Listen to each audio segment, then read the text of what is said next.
sharing mengenai bekam angin ataupun bekam kering. Dan apa itu bekam angin? Okey, bekam angin adalah kaedah bekam tanpa mengeluarkan darah. Berbeza seperti bekam darah, caranya adalah menyedut permukaan kulit tanpa melukakan kulit lah ataupun mengeluarkan darah. Nampak macam no point kan? Tapi kalau tuan-puan nak tahu, bekam ini digunakan untuk menghilangkan rasa tidak selesa, iaitu reumatik ataupun tidak rasa selesa di bahagian punggung. Bekam ini akan meninggalkan sedikit kesan lebam ataupun kesan kehitam-hitaman pada permukaan kulit. Tapi tuan-puan jangan bimbang. Selalunya kesan lebam ini akan hilang dalam masa beberapa hari mengikut jenis-jenis kulit ataupun jenis darah. Okey. Apa manfaat bekam angin ataupun bekam kering ini? Manfaatnya dan kebaikannya antaranya ialah mengeluarkan angin di dalam tubuh badan, mengeluarkan angin di dalam urat saraf.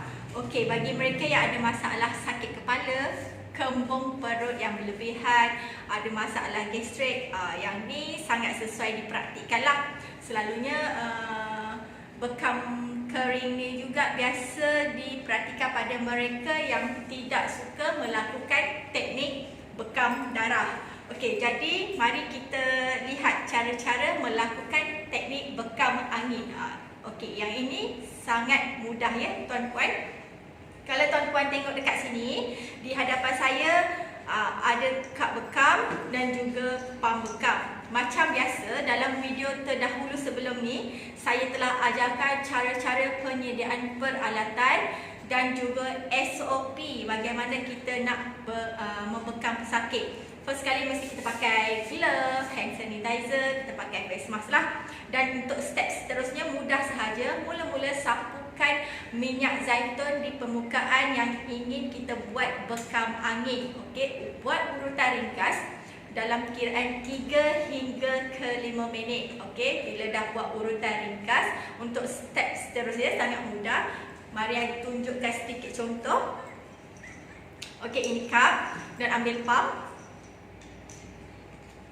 Alright, boleh nampak macam biasa, cupping cup di permukaan yang kita ingin cupping lah, mengikut point yang kita kehendaki ataupun pesakit kehendaki. Okey, macam ni.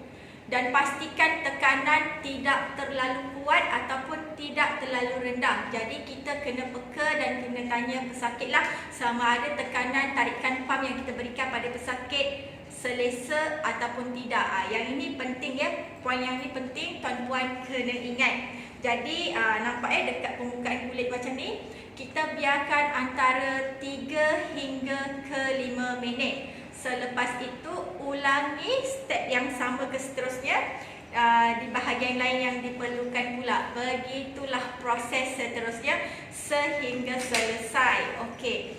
Selepas selesai melakukan bekam angin, macam biasa kita guna baby wipe dan bersihkan permukaan yang telah kita bekam. Pastikan betul-betul bersih dan kita buatlah sedikit urutan ringkas sebelum kita menyelesaikan rawatan tu supaya pesakit tidak berasa tertekan ataupun rasa pressure. Kita bagi urutan ringkas sebagai penutup rawatan. Saya harap semoga informasi kali ini bermanfaat untuk tuan-puan di luar sana dan boleh dipraktikkan. Sekian perkongsian saya untuk kali ini.